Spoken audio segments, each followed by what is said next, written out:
Well, thanks everybody for being here today. I'm here to introduce our new assistant basketball coach, Armon Gates. Armon is a very talented young man that I've known for years.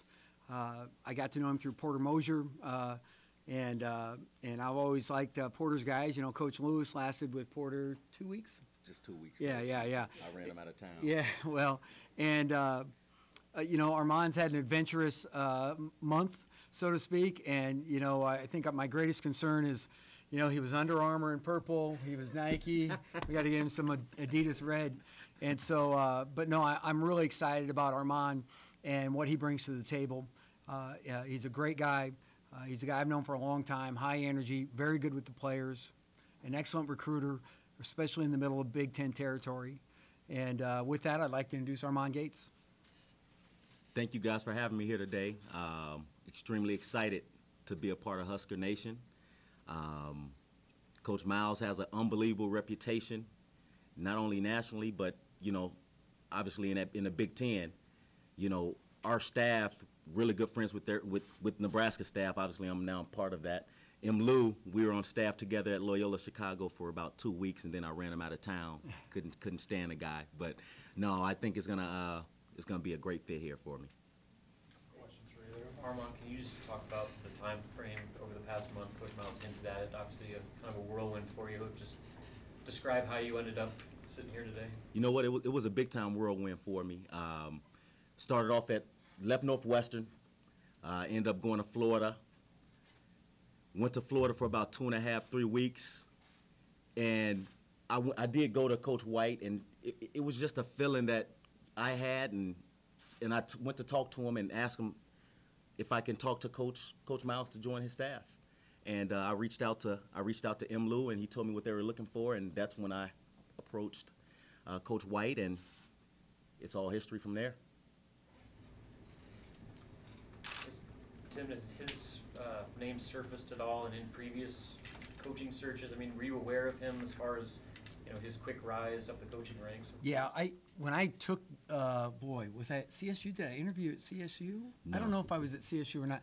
I think just when I took the Nebraska job, he and I interviewed him a couple times. Once in some room in an airport somewhere, at like I think it was like in the back way of Midway or something like that, and Armon was a guy that has always been on our radar. Well, then I couldn't hire him when he went to Northwestern, of course, and they had such a good thing going. And then just by good fortune, you know, I think that when Armon had reached out to Michael and was talking about, you know, fit, the Big Ten is a great fit for him. And it's good. Yeah, he's in Chicago with Northwestern, but it's good to also be out. And, you know, I think that'll help him grow and develop. And I think we've done a good job placing guys as head coaches and getting guys interviews as head coaches. And that's another thing I know that he would like to be in the future. And I like guys like that. And but he's got such a good. You talk about a good reputation. Armon is an exciting addition for us. Armon, I have to ask, were you terminated at Florida, or what was the arrangement? I mean, had you signed a contract, or? Yeah, so there was no termination, anything like that. Again, I was there for about 2.5, 3 weeks, and again, it was just a fit. You know, my family, they weren't even there with me yet, so I thought it was a very important time for me to kind of reevaluate and assess the situation. And again, I went and talked to Coach Mike White after the Dallas eval period, and then I saw Mike Lewis out on the road, and we were just talking about that spot, and it just, again, Coach Miles, he rubbed off on me in a very positive way. You know, when I met with him the first couple times just to talk about Nebraska, and that never left. He's such you know, just reminds me of myself, you know, energy-wise, and he loves to laugh, have fun, and I just feel like that's very important, you know, when it comes to family life and also work life. Yeah, Armon encouraged me to call Mike right away. I did. And Mike was just honest, like, I understand. I know what I need. I know what Armon needs. And he never brought up anything that way either.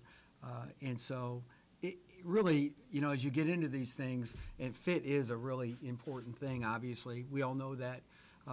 And I just, have no doubt that Armon is a guy that, you know, he's one of these guys that always has options, you know, because he's so good. And there's several schools that have inquired about him in the past how many years. And with these circumstances and with his family, I know that he thinks he can build himself into a better version of himself and help us build on what we've been doing. Armon, what's the rest of the Big Ten think about Nebraska? I mean, you sat on the other side of it. I can tell you right now, if you brought in our Northwestern staff, they will all tell you Nebraska and just the environment, the fan experience, the game day experience is top 3 in the league. Again, it's a tough place to play. I mean, the fans are I just love the energy, the passion that's around this area. You know, I mean, I just feel like the ceiling's ready to blow off. You know, I really do. And to be honest with you, what Coach Miles and his staff has done here is tremendous. It's not easy to do. First of all, competing in the Big Ten Conference, and I know you guys hear it all day, every day. But seriously, it's not easy. It's not easy at all. And you know, one thing that I do want to, hopefully, I could bring to the program, is Coach, you guys had a very good year last year, very good year, and it ended not the way they wanted it to end. You know, in terms of the postseason play. But one thing that I hope I could bring to the staff and to this program, and Coach Miles allows me to, is coming off a very successful year at Northwestern 2 years ago, and then coming to last year, it was such a roller coaster.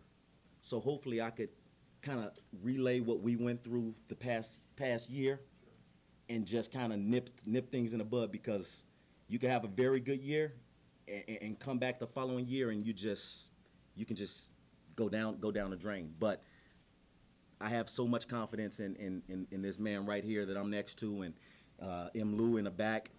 You know, again, I just feel like this is a great spot for me. Tim, how big of a priority was recruiter when you were doing this search? And obviously Armon's known for that, but was there other things about what he brings that made him a desirable candidate? Well, we all have to be known as recruiters. I mean, John Calipari is a good recruiter, right? I mean, your job is always recruiting. And so that just, I think that's part of your DNA as a coach. I wanted a guy I liked. A guy I wanted to work with that I would enjoy working with. And then I want a guy that can do a little bit of everything. You know, he needs to be able to recruit. He needs to be able to connect with the guys, be great with the guys on the floor, scout opponents, you name it. And Armon has those qualities. And I really think he's a, you know, we lost a good friend of mine, and that we all know, Kenya Hunter, and Kenya was excellent. But I think that we've hit a home run here with Armon too. What is or are one of those things you're talking about to nip in the bud, as you said, after the great year, and then you see things not quite maybe going the right way? What types of things did you learn? Well, you know what? Just staying level-headed. You know, throughout the year, you come off a good year, and maybe it's not even the best player. Maybe it's one of the guys that think they should be playing more minutes or contribute more. And I've seen those different things. Our leading scorer, we had to kind of bring him back down, because he spent all summer, you know, being you know, walking on that red carpet. Now, I mean, it's just being through it. And even as a coach, I was walking on that red carpet, and we lost sight of a couple things. And that's what I want to, you know, instill in the program, is just not losing sight of the goal at hand. And guess what? Nebraska fell short, but I already know, I can tell with a couple meetings that I had so far with Coach Miles and also Coach Lewis and Coach Mo, and even some of the guys that I was with. Those guys they're sharks right now. They're hungry, and that's what, again, it really, you know, brought me to this place. Tim, how many guys how many guys you interviewed before? Well, first of all, you know how it is. I have conversations with guys, okay? So I'd say I probably had conversations or were in contact with pretty consistently about 4 or 5 guys. You know, we had some things that I kind of put it on the, not the back burner, but I like to see how things are going to develop in the search sometimes too.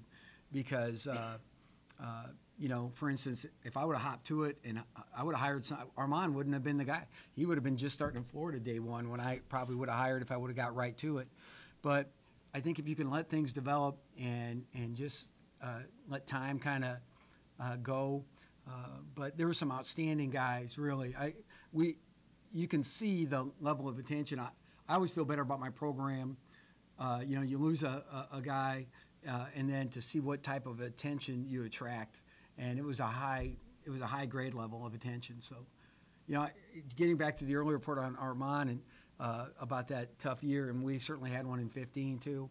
Is, you know, that was one of his first questions for me when we were interviewing him. He's like, "What's our team motto for next year? What are we, you know, what is it? What's the chip on our shoulder like?"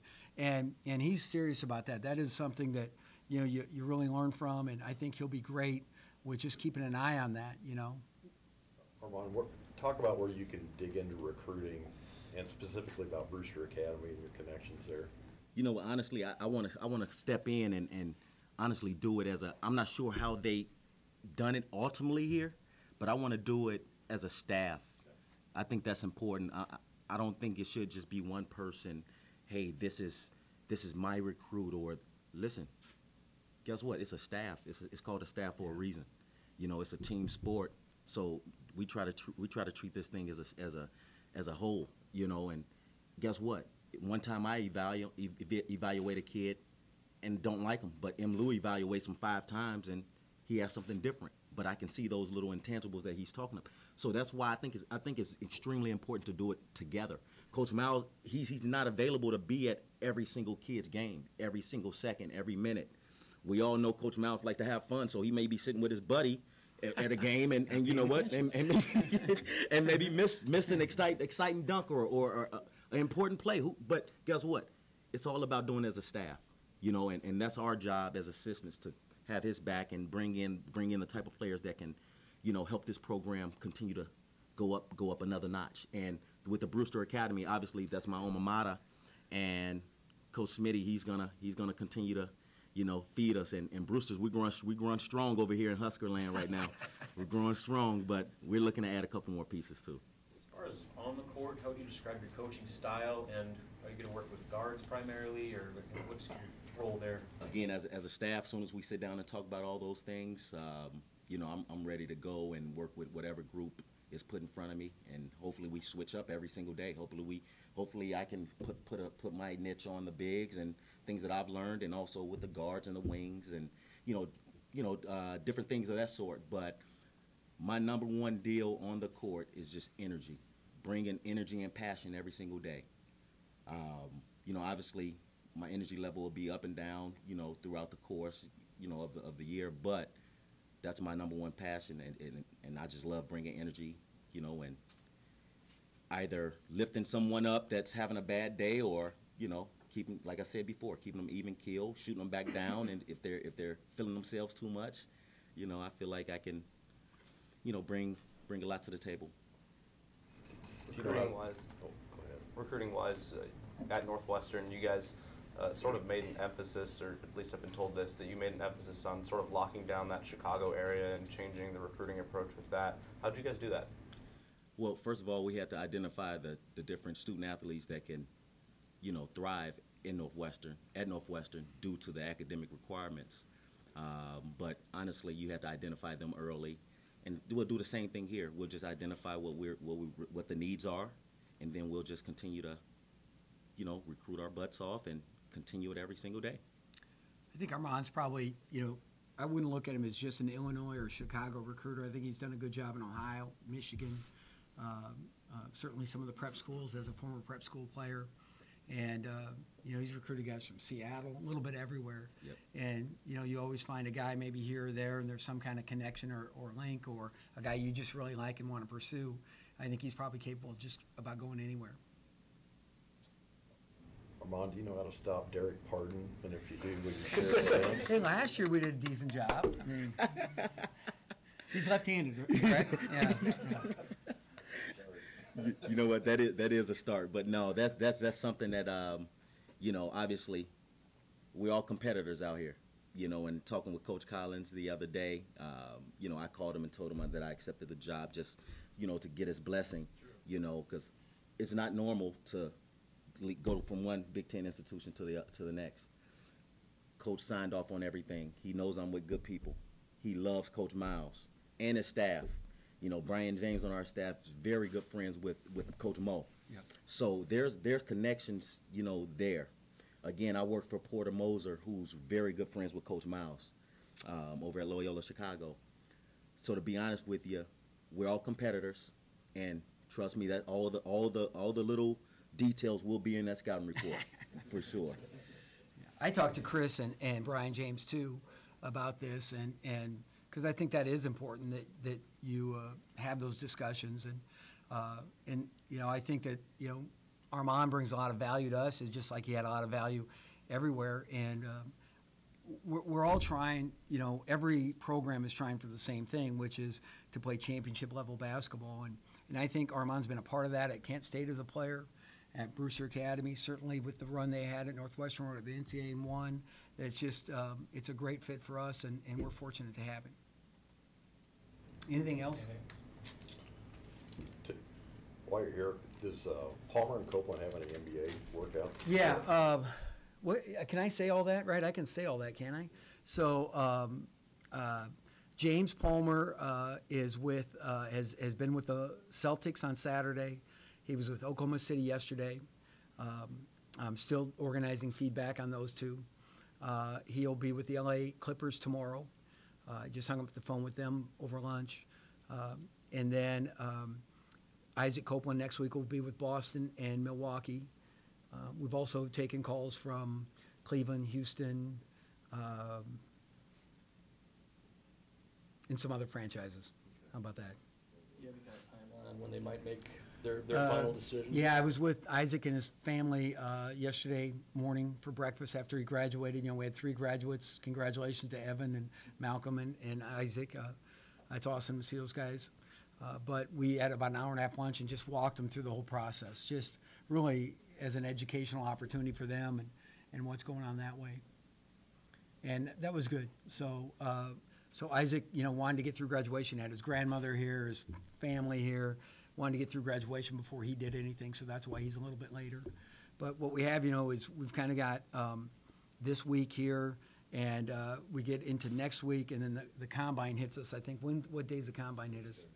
Yeah, so that Thursday, Friday, Saturday, and they're not going to do anything there. Then you've got until the 30th to withdraw of May.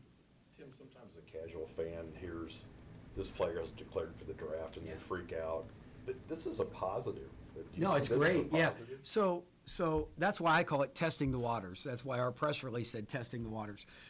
It's a term that whether it be the NCAA or the NBA is used that allow players to go out and test the waters of the NBA. So just like anything else, you know, you're sticking your toes in the pool and seeing, you know, how favorable it is for you. And so for these guys to get workouts against other elite level talent, and then get the feedback and having, whether it be Danny Ainge standing there watching your every move or whoever it might be, I think is really, you know, helps them. And usually what's great is that it's really not very far.